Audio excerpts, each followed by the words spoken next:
जिज्ञासु मित्रों, बहुत बहुत अभिनंदन है आप सभी का इस कार्यक्रम में, लाइव चर्चा में। और आज हमारा विषय है लाइव चर्चा का, सनातन धर्म बाकी धर्मों से अलग कैसे। सनातन धर्म बाकी धर्मों से अलग कैसे है,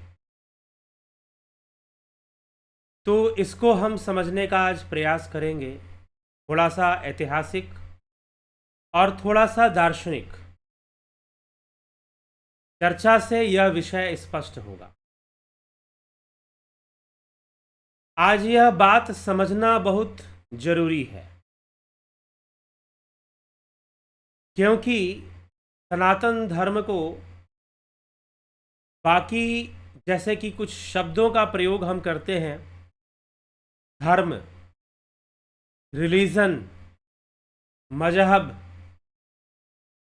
इनका अर्थ क्या है। पहले तो हमें यह अर्थ ही अगर हम समझ लें, एटाइमोलॉजिकल मीनिंग, एटाइमोलॉजी क्या है इनका, निरुक्त क्या है इनका,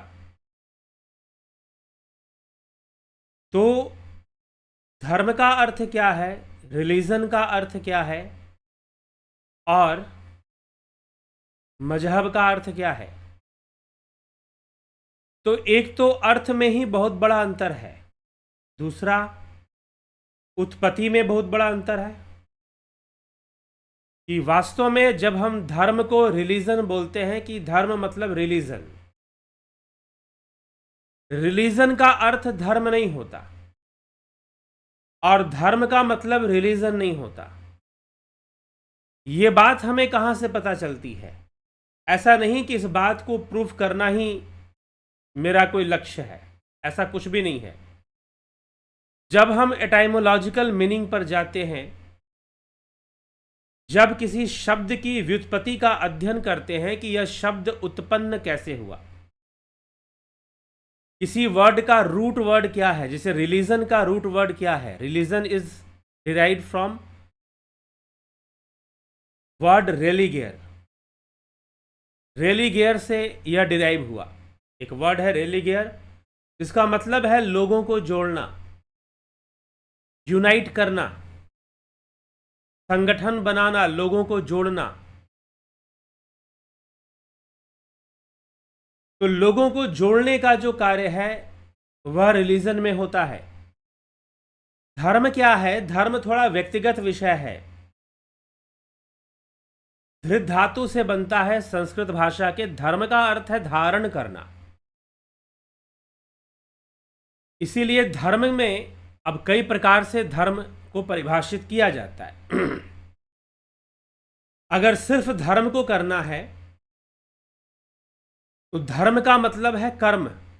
मीमांसा शास्त्र के अनुसार मनुष्य का कर्म ही उसका धर्म है, लेकिन मीमांसा में जो कर्म की परिभाषा है वो अलग है। मीमांसा में जो कर्म की परिभाषा है वह अलग है। अभी एक पुस्तक प्रकाशित होने वाली है, अगर आप उस पुस्तक को लेना चाहते हैं,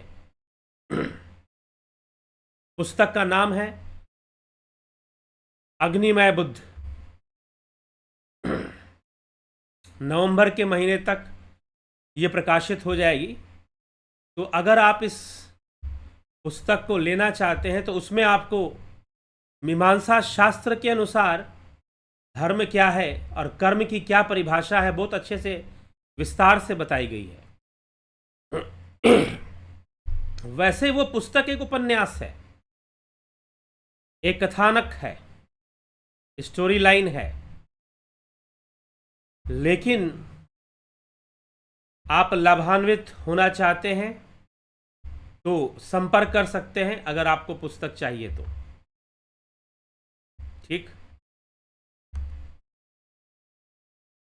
तो मीमांसा शास्त्र पर आधारित है। तो मीमांसा ने कर्म को धर्म माना है। मीमांसा शास्त्र ने कर्म को धर्म माना है। तो यदि आपको मुझे संपर्क कर ले, जिनको ये पुस्तक चाहिए वो संपर्क कर सकते हैं। बहुत साधारण सा शुल्क है इसका, ₹50। तो धर्म की परिभाषा मीमांसा शास्त्र ने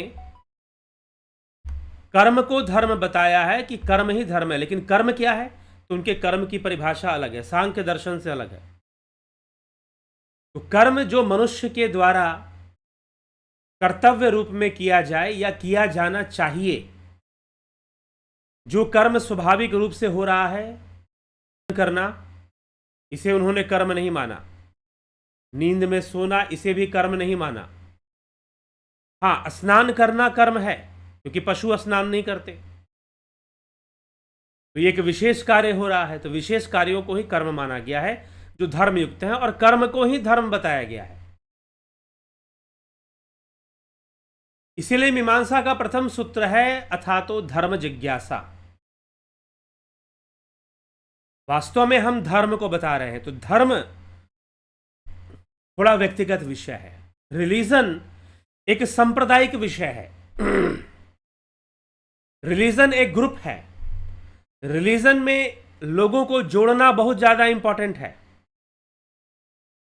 कि आप लोगों को जोड़िए, लेकिन धर्म में धर्म ऐसा नहीं है। धर्म मतलब है धारण करना, आपके जो कर्तव्य हैं उनका पालन करना धर्म है, नंबर 1। और जब हम बात करते हैं सनातन धर्म, तो वो सनातन कौन है? वह ईश्वर सनातन है, वह ब्रह्म सनातन है। उस ब्रह्म को जानना, वह आत्मा सनातन है, सनातन आत्मा। स्वयं श्रीमद् भगवद गीता में भी इसका वर्णन है। तो वह आत्मा सनातन है, उस आत्म तत्व को जानना, स्वरूप को जानना, यह सनातन धर्म है। आत्मज्ञान की ओर अग्रसर होना, योग मार्ग पर स्वरूप की उपलब्धि करना, अर्थात अपने आत्म स्वरूप को जानना। सेल्फ एक्सप्लोरेशन, सेल्फ एक्सप्लोरेशन अर्थात स्वयं की खोज, रिसर्च ऑन योर सेल्फ, यह सनातन धर्म है। तो सनातन धर्म एक व्यक्तिगत सा विषय भी है, ठीक है, बाद में हम इसको सामूहिक रूप भी देते हैं, लेकिन यह एक व्यक्तिगत विषय भी है। इसको सामूहिक रूप देने के लिए ही संगठनों का निर्माण हुआ। संगम शरणम गच्छामि कहा गया, बुद्धम शरणम गच्छामि, धम्मम शरणम गच्छामि, संघम शरणम गच्छामि। या आदि गुरु शंकराचार्य ने दशनामी सन्यासियों का संघ बनाया, लेकिन संघ बनाना या संप्रदाय बनाना या समूह बनाना या सोसाइटी डेवलप करना, दिस इज नॉट धर्म, बट दिस इज रिलीजन। यह रिलीजन जरूर है, टू यूनाइट पीपुल, लोगों को इकट्ठा करो, लोगों को जोड़िए। This is religion, but this is not धर्म। धर्म में उस परम सत्य को जानना, उस ब्रह्म को जानना, उस आत्मा को जानना, क्योंकि आत्मा ही ब्रह्म है। अयमात्मा ब्रह्म से आत्मा को ब्रह्म माना गया। अपने आप को जानना, सेल्फ एक्सप्लोरेशन। तो धर्म हमें, जब हम सनातन धर्म की बात करते हैं, एक है सिर्फ धर्म, एक है सिर्फ धर्म। जब आप सिर्फ धर्म की बात करेंगे तो वहां पर धारण की गई, जैसे धर्म पत्नी, धारण की गई पत्नी, क्योंकि धर्म पत्नी बचपन से नहीं थी, या पति के लिए वो धर्म पति कहलाएगा, ठीक है। तो धर्म पत्नी तो हाँ, माता पिता थे, भाई बहन थे, लेकिन पत्नी नहीं थी, तो उसे धारण किया गया, धारण किया गया, इसीलिए उसे कहा गया धर्म पत्नी, ठीक है। तो सिर्फ धर्म का अर्थ, ओनली द मीनिंग ऑफ धर्म, धर्म मीन्स धारण करना।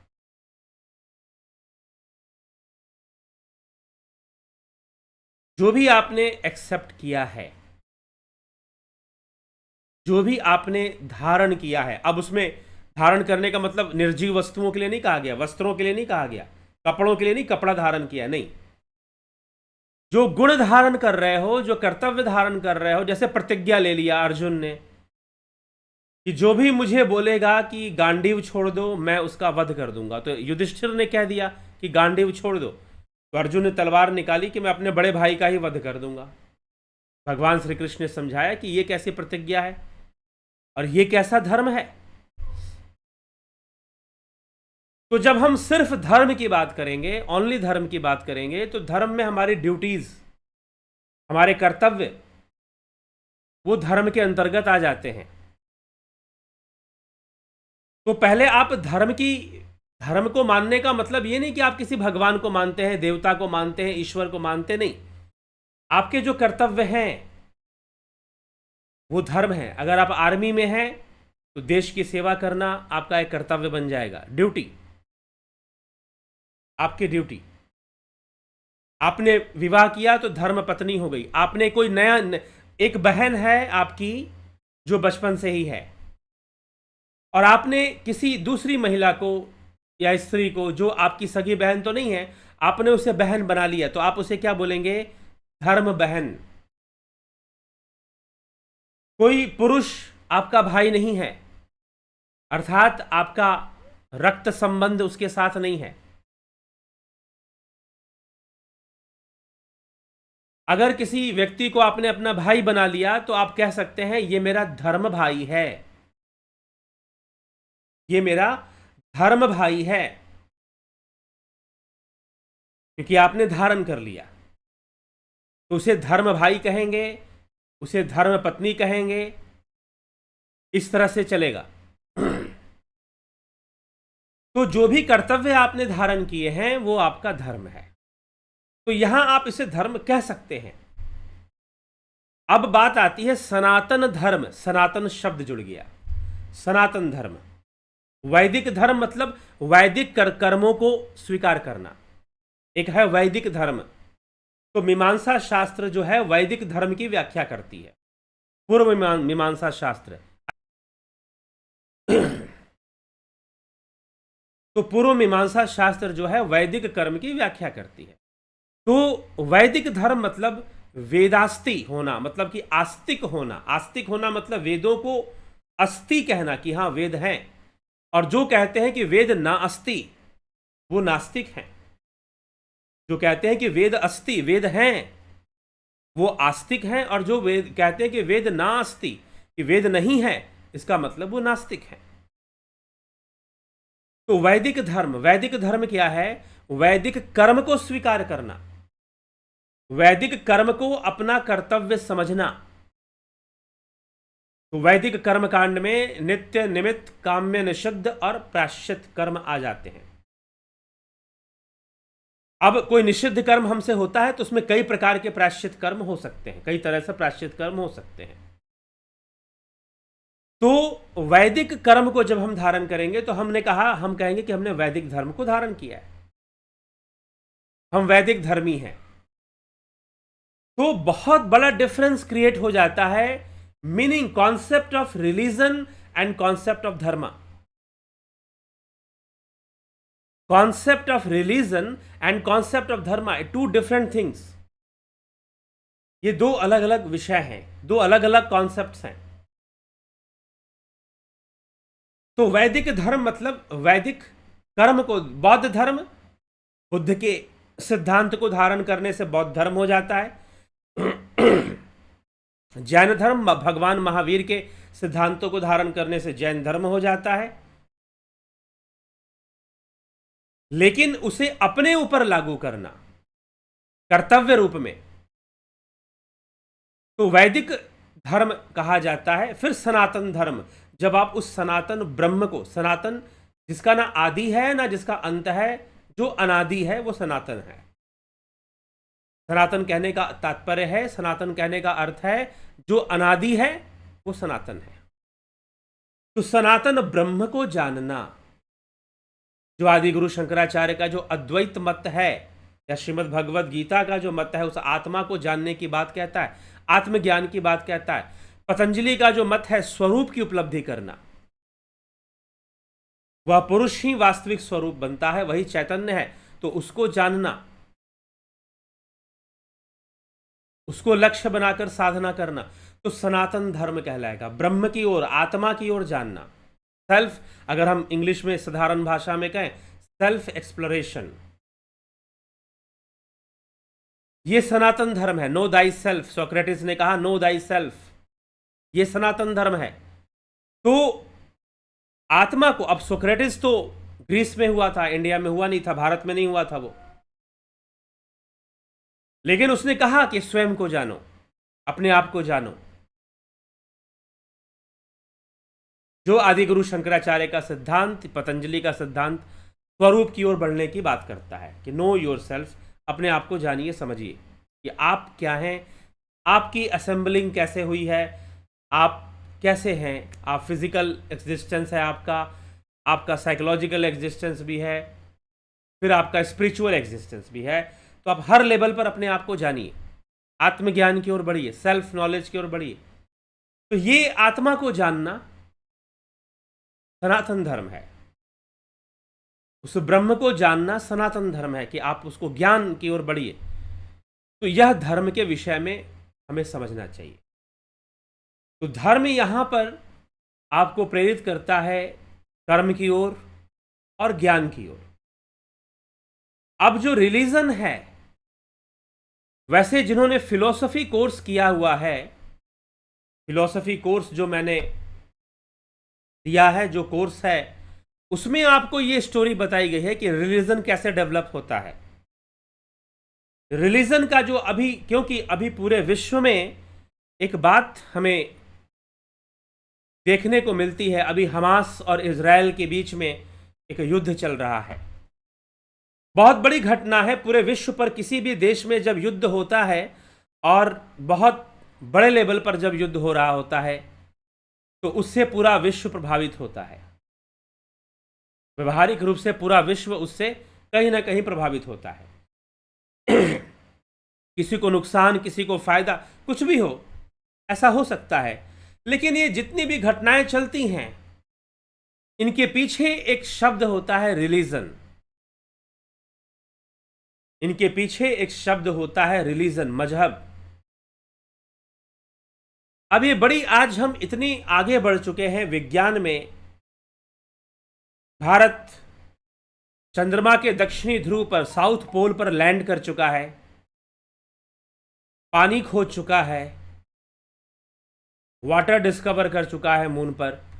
तो अब इस तरह से हम कितना इंटरनेट की दुनिया में, लेकिन फिर भी एक बहुत बड़ा समुदाय लोगों को मनवाने में लगा है कि तुम हमारे ऊपर वाले गॉड को मानो,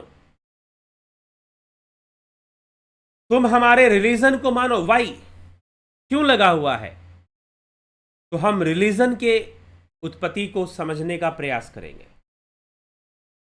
तो यूरोप के अंदर पहले, क्रिश्चियनिटी से पहले यूरोप के अंदर हेलेनिस्टिक रिलीजन हुआ करता था।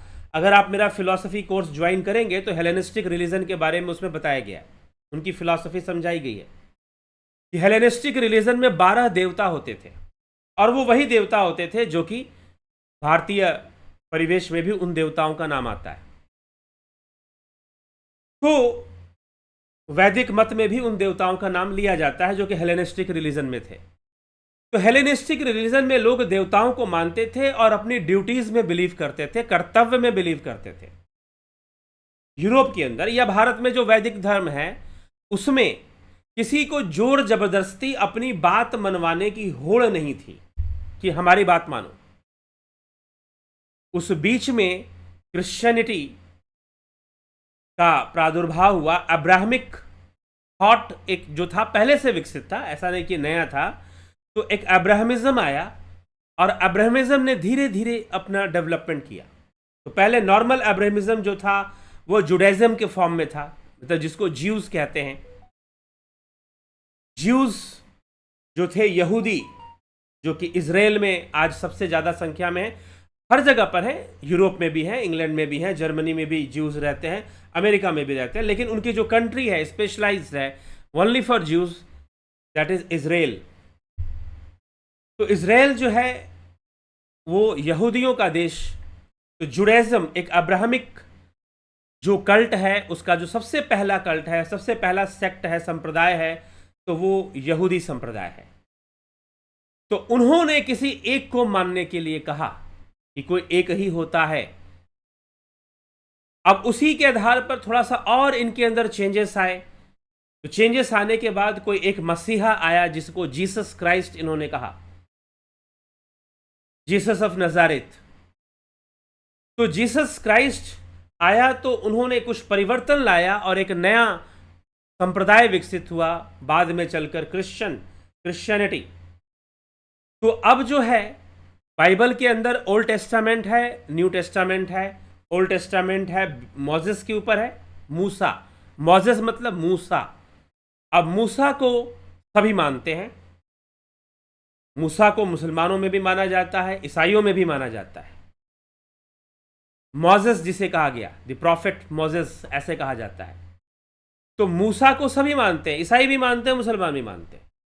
तो ओल्ड टेस्टामेंट और न्यू टेस्टामेंट आया जब जीसस के बाद, जब क्रिश्चियनिटी जब डेवलप होने लगी, ईसाइयत जब विकसित होने लगी, तो इन्होंने रोमन एम्पायर्स को एक फॉर्मूला दिया।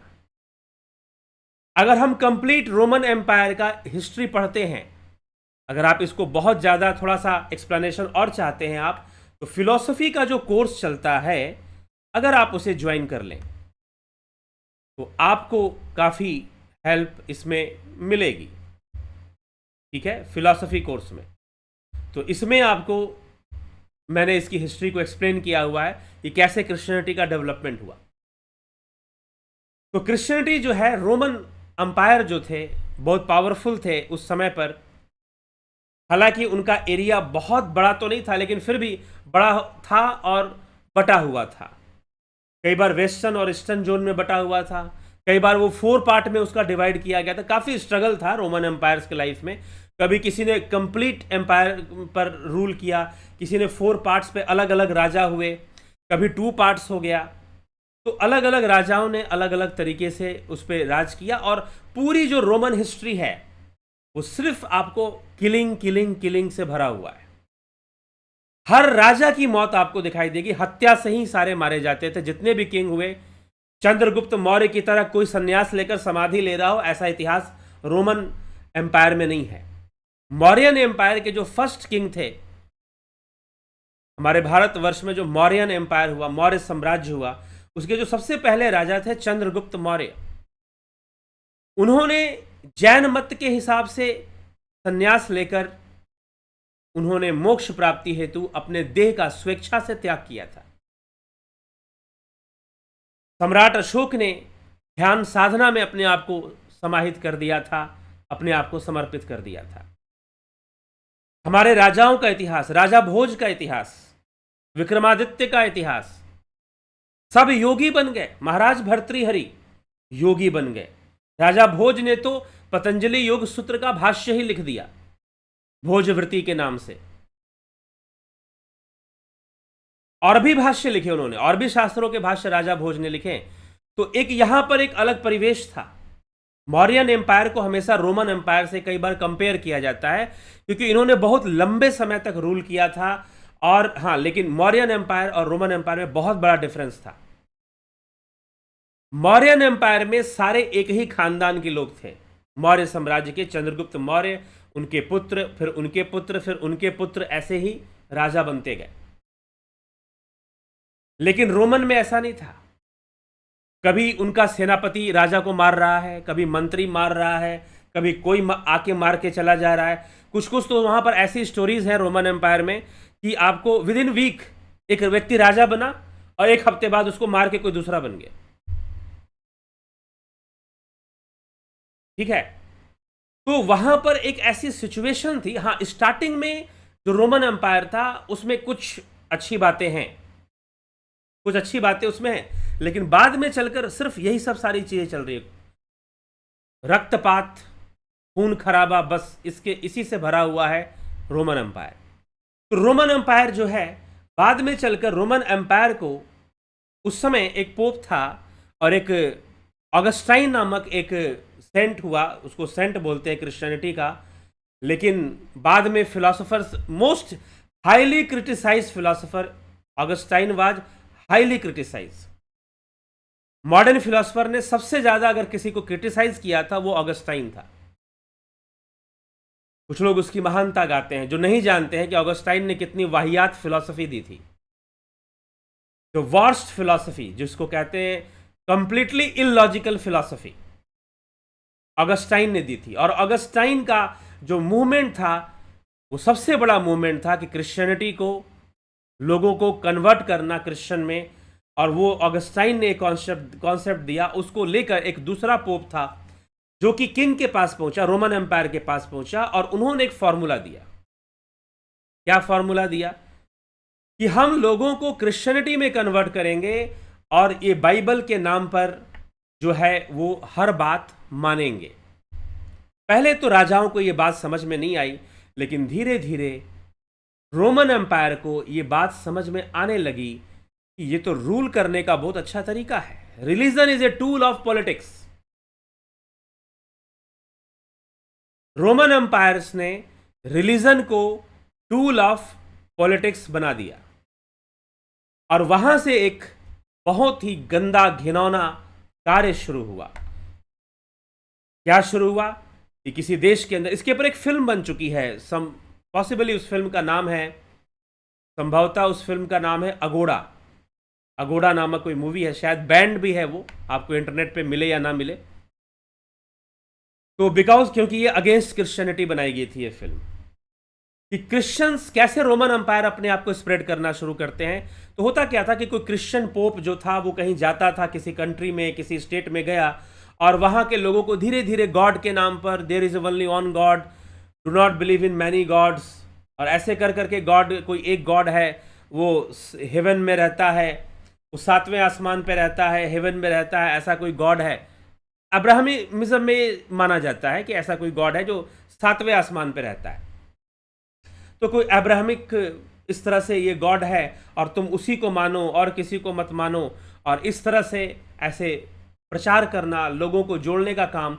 और जब कुछ लोग जुड़ जाते तो वो राजा के पास जाते और राजा से कहते कि हम एक चर्च बनाना चाहते हैं। राजा कहता ठीक है भाई, बना लो चर्च, जब इतने लोग हैं तैयार तो चर्च बना लो। राजा सोचता नहीं कि क्या होने वाला है, चर्च बन गया।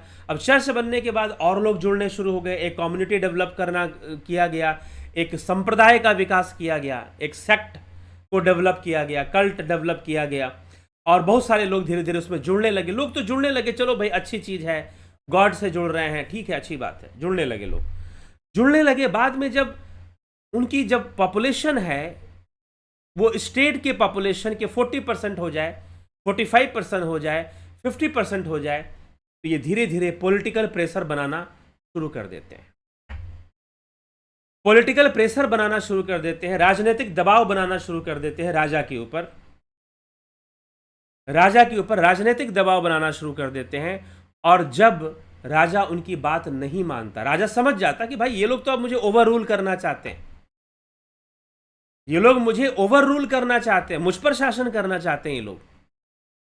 तो फिर ये क्या करते हैं कि रोमन एम्पायर को, या जो पड़ोसी राज्य जो क्रिश्चियन बन चुका है, उसके राजा को जाकर शिकायत करते हैं कि वो राजा हमारी बात नहीं मान रहा, वो अगेंस्ट गॉड जा रहा है। अब गॉड के नाम पर ये सारा पॉलिटिक्स शुरू हो जाता कि वो अगेंस्ट गॉड जा रहा है, उसे गॉड को मानना चाहिए, उसे बाइबल को मानना चाहिए। अगर वो पहले ये मनाएंगे, दूसरा राजा भी कहेगा अरे भाई मान जाओ, इनकी बात मान जाओ, क्या बुराई है, अच्छी चीज है।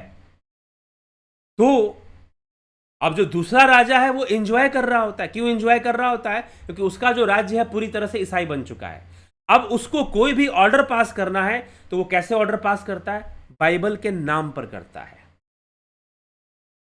वो अपने नाम पे नहीं करता कि राजा की आज्ञा है, नहीं, गॉड, सीधा गॉड के नाम पर वो आज्ञा निकाल देते हैं। बाइबल के नाम पर वो आज्ञा निकाल देते कि बाइबल में ऐसा लिखा है तो आपको मानना है, और अगर आप नहीं मानते हैं दैट विल बी ब्लास्फेमी, वो ईश्वर की अवज्ञा होगी। ईश्वर शब्द सही नहीं है गॉड के लिए, ईश्वर इज अ डिफरेंट कॉन्सेप्ट। तो वो गॉड का इंस्ट्रक्शन है, अगर आप नहीं मानते हो तो आप राजा के अपराधी नहीं हो, आप गॉड के अपराधी हो, और आपको मृत्यु दंड मिलना चाहिए। तो ब्लास्फेमी के लिए जो सजा होती थी वो मृत्यु होती थी, फांसी होती थी, या मृत्यु, मार दो उसको, क्योंकि उसने बाइबल के अगेंस्ट बात बोली। तो राजाओं ने बाइबल का आधार लेकर रूल करना शुरू किया, शासन करना शुरू कर दिया। तो एक बहुत अच्छा तरीका है ना राज करने का, रिलीजन को टूल बनाकर। ये क्रिश्चियन हिस्ट्री है। अब इसी फार्मूला को, अब होता क्या था कि 50% पॉपुलेशन उन्होंने देखा कि भाई क्रिश्चियन बन चुकी है, राजा पे उन्होंने प्रेशर बनाना शुरू किया, दबाव बनाना शुरू किया कि तुम भी ईसाइयत को अपना लो, तुम भी बाइबल को अपनाओ, तुम भी जीसस को अपना मैसेंजर मानो, प्रॉफिट मानो, और तुम जो है गॉड को मानो, तुम्हें ये सब करना पड़ेगा। तो राजा नहीं मानता तो बाहर से अटैक हो जाता, और जो भी साइंटिफिक डेवलपमेंट चल रही थी, जो भी रिसर्च चल रहा था, उस पर ये लोग बैन लगा देते। ठीक है, क्यों? क्योंकि उनके अगेंस्ट था, बाइबल के अगेंस्ट जो भी हो जाता उस पर बैन लग जाता।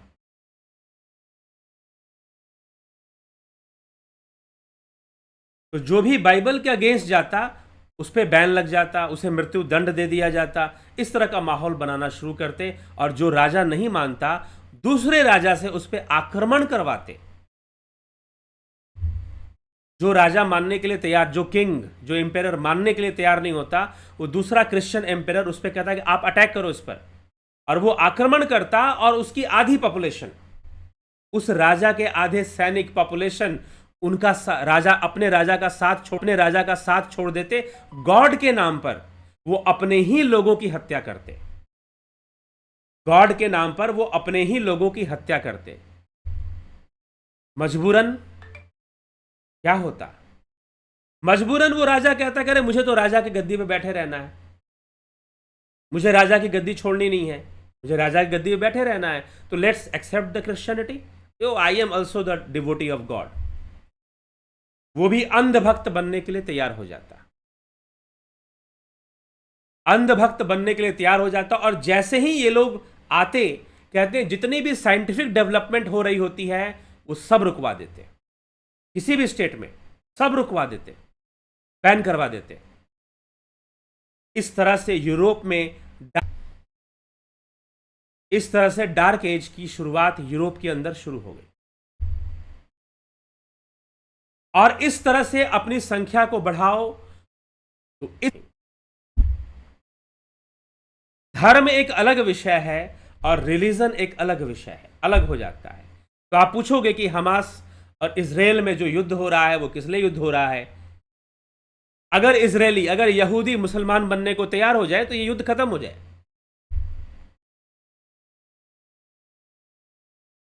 ऐसे है सब एक दूसरे के cousin, they all are cousin to each other, Jews, Muslims and Christians, they all are cousin to each other. लेकिन आपस में ही एक दूसरे को चाहते हैं कि तुम हमारी बात मानो, तुम हमारी बात मानो। हां, ज्यूज में यह जिद नहीं है, या जबरदस्ती वो नहीं कह रहे हैं कि भाई आप हमारी बात मानो, लेकिन पूरे वर्ल्ड में अगर जबरदस्ती आपको कुछ बनाया जा रहा है, अगर आपको अगर भारत में एक मूवमेंट चल रहा है कि लोगों को क्रिश्चियन बना दिया जाए, पंजाब में बहुत ज्यादा चल रहा है इन प्रेजेंटली, केरला में बहुत चला, अभी भी है। तो केरला में पहले, ना कि आपको किसी अच्छी चीज से जोड़ना उनका उद्देश्य नहीं।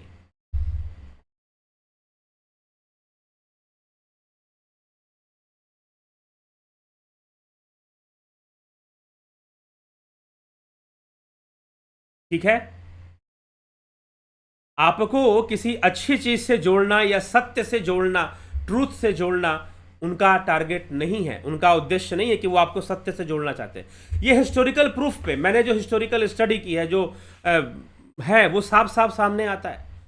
आप रोमन एम्पायर की हिस्ट्री को पढ़ेंगे तो आपको सामने आ जाएगा ये सब सारी बातें। ठीक है, तो जो क्रिश्चियनिटी है, जो इस्लाम है, जो इनका जो स्टार्टिंग है, जो बिगिनिंग है, आप बिगिनिंग को देख लीजिए कैसे स्टार्ट हुआ है। टू डेवलप ए सेक्ट, एक संप्रदाय का विकास। ठीक है, एक ग्रुपिंग करना और अपनी सत्ता को बनाना। तो पॉलिटिकल टारगेट, पॉलिटिकल टारगेट कि दुनिया के सारे लोगों को कन्वर्ट कर दो और उन पर एक किताब के नाम पर राज करो, रूल करो, उनको आज्ञा मनवाओ कि इस किताब में ऐसा लिखा है तो आपको ऐसा मानना है। नहीं तो ब्लास्फेमी, सनातन धर्म में ब्लास्फेमी नामक कोई चीज ही नहीं है। सनातन धर्म में ब्लास्फेमी नामक कोई चीज ही नहीं है, क्योंकि यहां पर गॉड की तरह या अल्लाह की तरह कोई कॉन्सेप्ट ही नहीं है। सनातन धर्म में गॉड की तरह, अल्लाह की तरह, हां यह अलग बात है कि जो हिंदू किसी ईश्वर को, किसी भगवान को गॉड या अल्लाह के बराबर मानते हैं, वो महामूर्ख हैं। ना तो उन्हें अपने शास्त्रों का ज्ञान है, ना ही उन्हें सनातन संस्कृति का कोई ज्ञान है। हिंदू तो वो भी हो सकता है जो किसी भगवान, अल्लाह, भगवान गॉड को ना मानता हो, बिल्कुल ना मानता हो। सांख्य शास्त्र आपसे नहीं कहता कि आप किसी ईश्वर को मानो जिसने दुनिया बनाई, नो। वो तो सीधा कहते हैं इवॉल्व हो रही हैं चीजें। जो फर्स्ट वैदिक फिलॉसफी है वो क्या एक्सप्लेन करती है? फर्स्ट वैदिक फिलॉसफी, सांख्य दर्शन, की चीजें इवॉल्व हो रही हैं। वो इवोल्यूशनरी थ्योरी को बता रहे हैं। भाई कोई भगवान, कोई ईश्वर बना नहीं रहा है कुछ भी। तो first evolutionary theory is given by Kapil मुनि, जो कि भगवान के अवतार थे। 24 अवतारों में वो भी एक अवतार थे। ये चीजें इवॉल्व हो रही हैं, ना कि कोई गॉड या कोई बना रहा है इसको, नो। मीमांसा दर्शन में आ जाओगे, ये कहते हैं कर्म से बड़ा कौन है, कर्म ही सत्ता है, कर्मों का फल तुमको भोगना है। इसमें ना कोई कुछ, ना कोई देवता कुछ करने वाला है, ना कोई गॉड कुछ करने वाला है। हाँ, तुम कर्म करने की कला सीखो, इसलिए वो कर्तव्य पालना पर ध्यान देते हैं कि भाई अपनी ड्यूटीज को अच्छे से करो, अपने कर्मों को अच्छे से करो, शुभ कर्म करो, पाप कर्म मत करो, पुण्य कर्मों की वृद्धि करो। ठीक है। तो सनातन धर्म में ये है ही नहीं कि आप जबरदस्ती किसी भगवान, ईश्वर को मानेंगे तभी आप हिंदू हैं, नहीं, ये बिल्कुल नहीं है। ये ध्यान रखिएगा। अगर कोई कहता है कि मैं नहीं मानता कि कोई ऊपर वाला, कोई भगवान या ईश्वर, वो हिंदू हो सकता है।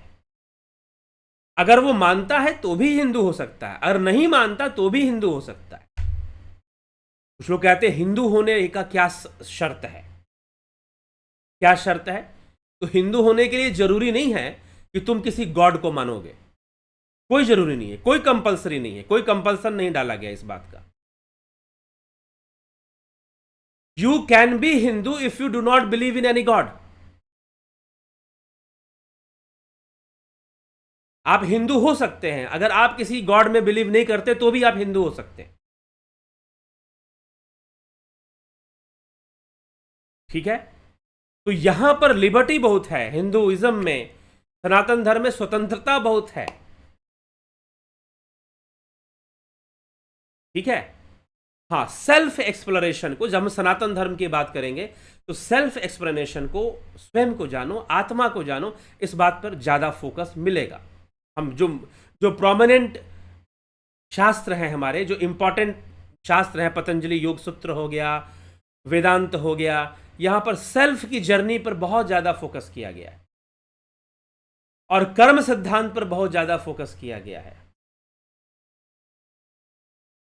और रीबर्थ पर। अब अगर आप हेलेनिस्टिक रिलीजन में जाएंगे, पाइथागोरस को पढ़ेंगे, तो पाइथागोरस बिलीव्ड इन रीबर्थ। कर्म सिद्धांत को पाइथागोरस ने माना, पुनर्जन्म को पाइथागोरस ने माना।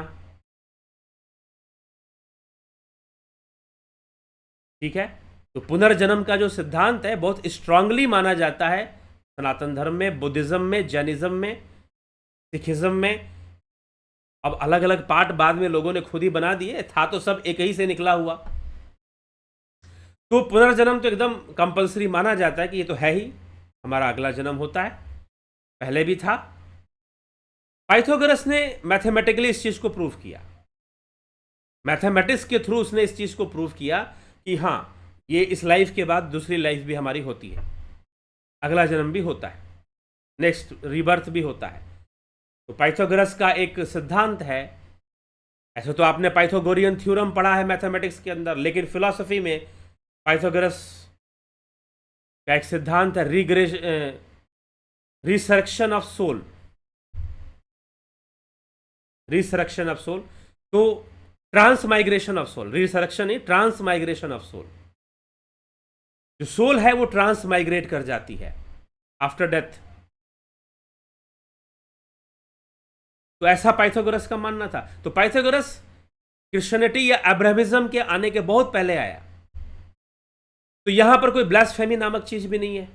हाँ, पुण्य कर्म कर्तव्य हमें करने चाहिए। अगर हमने वैदिक धर्म को माना है तो हमें पुण्य कर्म और कर्तव्यों की पालना, हमें सनातन आत्मा की ओर जाना जरूर करनी चाहिए। तो ब्रह्म को वो कोई हस्तक्षेप नहीं करता। भगवान कृष्ण जैसे पंचम अध्याय में कहते हैं कि कर्म कर्ता और कर्म फल, इन तीनों में मेरा कोई संयोग नहीं है। I am out of this system. ठीक है, आपने कर्म क्या किया, क्या फल मिलेगा, और आप करता हैं, वो इसमें अपना संयोग नहीं रखता है। वह जो परब्रह्म है, वह जो ईश्वर। दैव कुटुंबकम का अर्थ क्या है?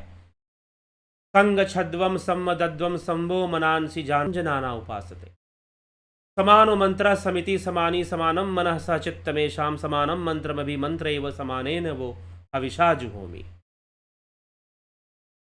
तो विश्व बंधुत्व अपना रहते हैं, आपस में एक दूसरे से द्वेष हिंसा की भावना नहीं रखते। वैसे हमें भी एक दूसरे के प्रति हिंसा की भावना नहीं रखना चाहिए, द्वेष नहीं रखना चाहिए। वसुधैव कुटुंबकम, कुटुंब मतलब परिवार। पूरा विश्व एक परिवार की तरह रहे। अब परिवार तो बहुत छोटी सी भी हो, लेकिन सब लोग, जैसे परिवार कहने का मतलब क्या है, परिवार में हर व्यक्ति एक दूसरे का ख्याल रखता है। अगर कोई खाना ना खाए तो परिवार का हर सदस्य चिंतित होता है। अगर कोई भोजन ना करे, अगर कोई भोजन ना करे तो परिवार का इंटरनेट प्रॉब्लम बीच में काफी आ रहा था, तो अभी फिर से थोड़ा सा उसको ठीक किया गया है। हमेशा ठीक नहीं हो सकता, लेकिन कई बार ठीक हो जाता है। तो वसुधैव कुटुंबकम का अर्थ है कि यह जो संपूर्ण विश्व है परिवार के समान रहे। परिवार के समान यह मतलब कि छोटी जनसंख्या हो जाएगी, ऐसा नहीं है। परिवार कहने का अर्थ है कि सब एक दूसरे का ख्याल रखें। जैसे परिवार में एक आदमी भोजन ना करे तो दूसरा व्यक्ति चिंतित होता है कि भाई भोजन क्यों नहीं किया। तो वैसे ही प्रत्येक मनुष्य एक दूसरे का ध्यान रखे, ख्याल रखे, तो यह वसुधैव कुटुंबकम हो जाएगा। लेकिन क्या यह संभव है?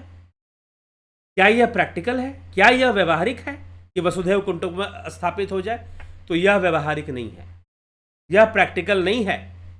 एक शर्त है। महर्षि अरविंद ने एक शर्त रखी कि एक शर्त पर यह संभव है, और वो शर्त यह है कि विश्व की 75% जनसंख्या, विश्व की 75% जनसंख्या योग मार्गी हो जाए,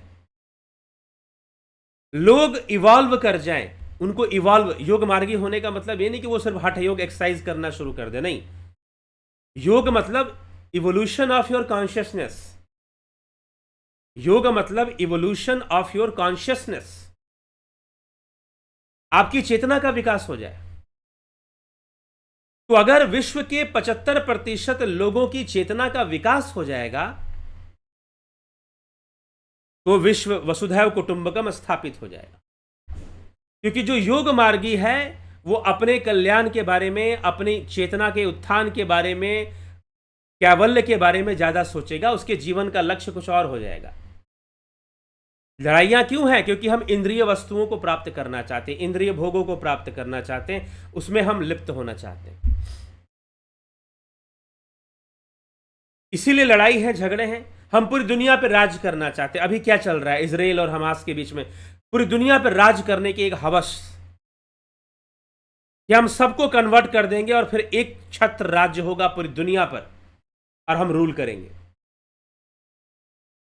तो ये जो हवस है पूरी दुनिया को अपने कब्जे में करने की, ये राज करने की, तो ये खून खराबा करवा रही है।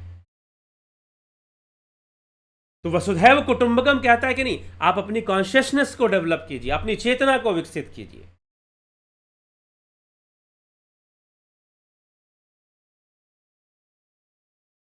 तो आपकी चेतना को विकसित करना ही सनातन धर्म में महत्वपूर्ण है, ना कि किसी ऊपर वाले गॉड को मानना। चेतना को विकसित करना ही महत्वपूर्ण है। तो आपकी कॉन्शियसनेस डेवलप होनी चाहिए, आप इवॉल्व हो जाइए। और जब आप इवॉल्व हो जाएंगे, और अगर योग मार्ग से, क्योंकि योगी थे अरविंदो, उन्होंने कहा कि योग के मार्ग से अगर 75% पॉपुलेशन ऑफ द वर्ल्ड अगर इवॉल्व कर गई, अगर योग मार्गी बन गई, तो अपने आप वसुधैव कुटुंबकम स्थापित हो जाएगा। फिर हम वसुधैव कुटुंबकम, वर्ल्ड फैमिली का जो कॉन्सेप्ट है वो आ जाएगा, उसको हम प्रूव कर देंगे। तो आवश्यकता क्या है? योग को समझने की आवश्यकता है और योग के प्रचार की आवश्यकता है। सही तरीके से प्रचार होना चाहिए, योग मार्ग को समझने की आवश्यकता। इसीलिए इतने कोर्सेस, ध्यान योग का कोर्स। इसलिए जो भी भारतीय है, चाहे वो कहीं भी रहता है, जो भारतीय है वो भारतीय है, चाहे वो अमेरिका में रह रहा हो, चाहे वो इंग्लैंड में रह रहा हो, फ्रांस में हो, जर्मनी में हो, स्पेन में हो, कहीं पर भी हो, अफ्रीका में हो, सऊदी अरबिया में हो, भारतीय भारतीय है। वो एक योग प्रचारक जरूर बने, योग को समझे। योग में बहुत सारे अंग हैं, किसी भी अंग को बढ़िया से समझे और योग को समझकर योग का महत्व लोगों को समझा सके। योग आत्म कल्याण के लिए है, और जब लोग अपने कल्याण में लगेंगे तो अपने आप सारी जो दुविधाएं हैं, मारकाट है, हिंसा है, द्वेष है, वो खत्म हो जाएगा। तो योग इवॉल्व करेगा आपकी कॉन्शियसनेस को। तो अरविंदो की जो फिलॉसफी है, वो क्या फिलॉसफी, उसे हम कहते हैं dual reality, philosophy of dual reality. इस तरह से उसे भी एक द्वैत के रूप में बताया गया है। तो उन्होंने इवोल्यूशन को माना है, एक तरफ वर्ल्ड है, एक तरफ वो सच्चिदानंद है, मतलब ब्रह्म है। तो इवॉल्व होना है हमें। योग मार्ग किस लिए है? इवॉल्व होने के लिए है। ध्यान हम किस लिए करते हैं? अपनी कॉन्शियसनेस को इवॉल्व करने के लिए करते हैं। जो मेडिटेशन, अब मेडिटेशन भी एक गलत वर्ड है वैसे। ध्यान का कोई इंग्लिश ट्रांसलेशन नहीं है। वर्ड ध्यान का, जो योग सूत्र में जिस तरह से ध्यान को एक्सप्लेन किया गया है, उसका इंग्लिश ट्रांसलेशन नहीं है। धारणा का इंग्लिश ट्रांसलेशन कॉन्सेंट्रेशन है। कॉन्सेंट्रेशन मीन्स धारणा, नॉट ध्यान। ध्यान समाधि का कोई इंग्लिश ट्रांसलेशन नहीं होता।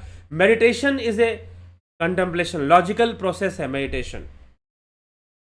इसलिए रेने डेकार्टिस जो जर्मन फिलोसोफर था, उसे फादर ऑफ मॉडर्न फिलोसफी कहते हैं। उसने जो है, डेकार्टिस ने उसकी जो किताबें थी, अपनी फिलॉसफी जो उसने लिखी थी, मेडिटेशन 1, मेडिटेशन 2, मेडिटेशन 3, मतलब मैंने अपने आप अपने अंदर एक लॉजिकल कॉन्टेम्पलेशन किया है और उसके अकॉर्डिंग मैंने ये बातें समझी हैं। उसने वो बुक्स लिखी थी। तो meditation is a logical contemplation, logical thinking, self, अपने आप में ही थिंक करना, सोचना और अपने आप में ही उसको काटना। मतलब हमने कोई बात सोची और उसका लॉजिक खुद ही निकाल दिया, और काटते काटते हम एक पॉइंट पे पहुंचे जहां पर हमें लगा कि अब इसके आगे हम नहीं जा सकते। कॉगिटो एर्गो सम, ऐसे करके उसने अपनी फिलॉसफी थी। I think therefore I exist, ऐसे डेकार्टिस ने अपनी फिलॉसफी दी थी, इसको कार्टेशियन फिलॉसफी कहा जाता है। तो इस प्रकार से रेशनल फिलोसोफर्स जो हुए, उन्होंने मेडिटेशन में बिलीव किया कि हम मेडिटेशन करेंगे, लेकिन ठीक है, मेडिटेशन एक स्टार्टिंग प्रोसेस हो सकता है। ध्यान is not meditation. In reality ध्यान इज नॉट मेडिटेशन। ठीक है, ध्यान योग मतलब शून्य में, स्वरूप में जाना, अपनी आत्मा में लीन होना, उसे जान लेना, सेल्फ को जानना, ये यहां पर तो एक बहुत बड़ा डिफरेंस आ जाता है, बहुत बड़ा डिफरेंस। ये वो धर्म है जहां अहम ब्रह्मास्मि कहा जाता, मैं ही ब्रह्म हूं।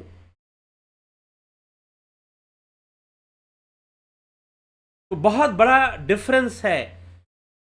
आपको अब्राहमिक रिलीजन की जब हम बात करते हैं, क्रिश्चियनिटी, इस्लाम, इन सब की बात करते हैं, और जब हम सनातन धर्म की बात करते हैं, तो बहुत बड़ा कॉन्सेप्चुअल डिफरेंस क्रिएट हो जाता है।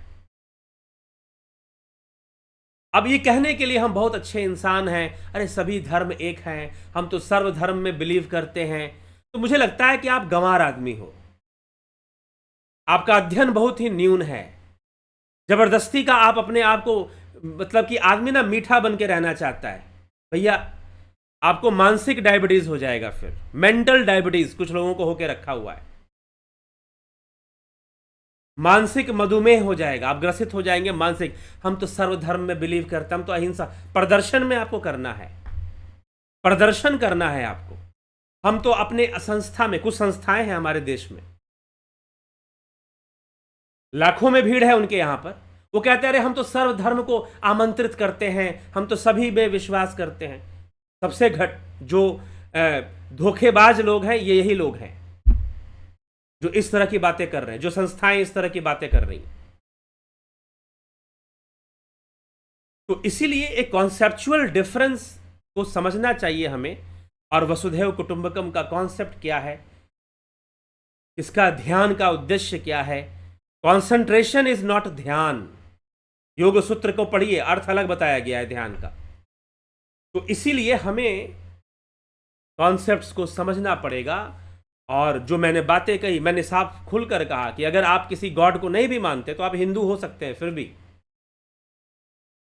यहां पर आस्तिक और नास्तिक होने का यह अर्थ नहीं है, बौद्ध धर्म को नास्तिक कहा गया, जैन को नास्तिक कहा गया। जिन्होंने कहा कि हम वेदों के सूत्रों में को नहीं मानते हैं, हम अपने जो गुरु हैं, बुद्ध हुए या महावीर हुए या पार्श्वनाथ हुए, उनके से उन्होंने जो हमें बताया है हम वो मानते हैं, तो उनको नास्तिक कह दिया गया। लेकिन जो भी उनका भी आया वो कोई वेदों से अलग नहीं था, लेकिन उन्होंने अपनी सिद्धांतों में वैदिक मान्यता को, वेदों को मान्यता नहीं दी, इसलिए उनको नास्तिक कहा गया। और जो वेदों को मानते हैं उन्हें आस्तिक कहा गया। तो आस्तिक और नास्तिक इज नॉट एथेइस्ट और थेइस्ट, थेइज्म और अथेइज्म से इसका संबंध नहीं है, आस्तिक और नास्तिक का। ठीक है, तो हमें यह समझना चाहिए, और समझकर हम जब किसी को सनातन धर्म के बारे में समझाते हैं, तो जब तक हमारे खुद के कॉन्सेप्ट क्लियर नहीं होंगे, हम दूसरों को कैसे समझाएंगे, ये समस्या आ जाएगी। तो चलिए आगे बढ़ते हैं, लंबा हो गया आज। और ध्यान योग का कोर्स जो लोग ज्वाइन करना चाहते हैं वो ज्वाइन करें, समझें, सनातन धर्म को समझें और स्वयं को जानें। No thy self. ध्यान योग आत्मा की यात्रा है, सेल्फ एक्सप्लोरेशन की जर्नी है ध्यान योग, सेल्फ एक्सप्लोरेशन की जर्नी है ध्यान योग। फिर कर्म सिद्धांत आते हैं, बहुत तरह के कर्म जो आते हैं हमारे सनातन धर्म में, वो वेदों पर आधारित है। प्रकृति पूजा उस पर फिर आ जाती है उसमें। तो ये सब है। चलिए, प्राकृतिक चिकित्सा करना चाहते हैं, नेचुरोपैथी का कोर्स करना चाहते हैं, करिए। दर्शन फिलॉसफी का कोर्स, फिर योगा टीचर, योग शिक्षक का कोर्स करना चाहते हैं, इसको भी करिए। कई लोग कह रहे हैं कि भाई इसका शुल्क हमें ज़्यादा लगता, तो एक बार में शुल्क देना जरूरी नहीं है, आप कुछ कुछ करके भी दे सकते हैं। चलिए, अभी भी 20 तारीख तक का समय हम दे रहे हैं, ज्वाइन कर सकते हैं। कोई life counselling, astro counselling consultation चाहिए तो उसके लिए भी संपर्क कर सकते हैं। चलिए आगे बढ़ते हैं, आपके कमेंट्स देख लेते हैं। जगत नारायण जी, नवज्योति नाथ जी, योगेश खैरनर जी, सृजनी महंता जी, संतोष कुमार जी, रतन सिंह जी, तीरथ दास साहू, राजू पाल, जे जायसवाल, गोविंद प्रसाद नीमा, रूपलाल विश्वकर्मा, काशीनाथ जी, श्वेता राय सिन्हा जी, शिखर शर्मा जी, रामविलास जी, बिमला शाह, गंभीर शाह, मनोज साईं, रामविलास जी। सच में कहा जाए तो सनातन धर्म के अलावा और कोई धर्म होता ही नहीं है। ठीक है, सविता नायक जी, सुनित पंडित, कन्हई कुमार, सतीश मास्टर, भिकू कुचाड़िया पोस्ट, प्रकाश शर्मा, किशोर वैद्य जी, राजेंद्र कुमार, दयानंद जी, शिव शक्ति, विनोद के सूद, घनश्याम सरोदे, विष्णुचंद्र मौर्य जी, कमलेश खैरनर जी, पलकधारी, ब्रह्म कुमारी की वाणी, गुरु जी, ब्रह्म स्मृति कब रचते हैं, रचते ही नहीं है तो इसके लिए अब क्या कहा जाए। अमन कक्कर जी, हीरालाल यादव जी, सृजनी महंता जी, वसुधैव कुटुंबकम का असली अर्थ बताया गया इसको, नीति सिन्हा जी,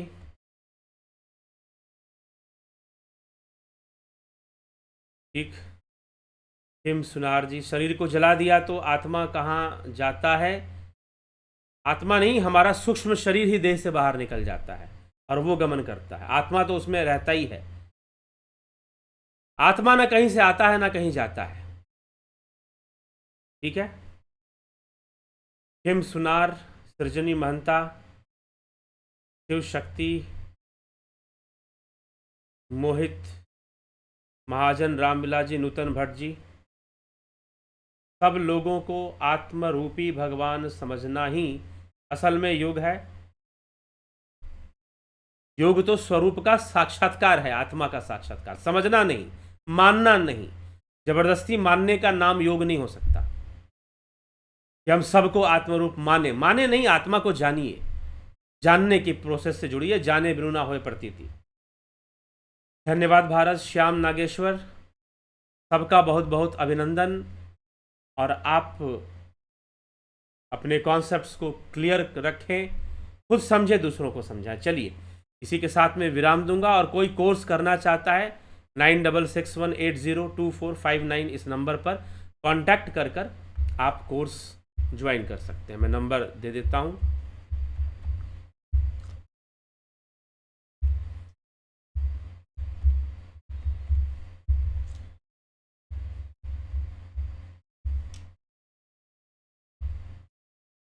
जो है आप व्हाट्सएप मैसेज करें और ज्वाइन करें। ठीक, चलिए इसी के साथ विराम देते हैं आज के कार्यक्रम को। कल फिर मिलते हैं 9 PM लाइव चर्चा में। बहुत बहुत आभार आप सभी का। ओम तत्सत।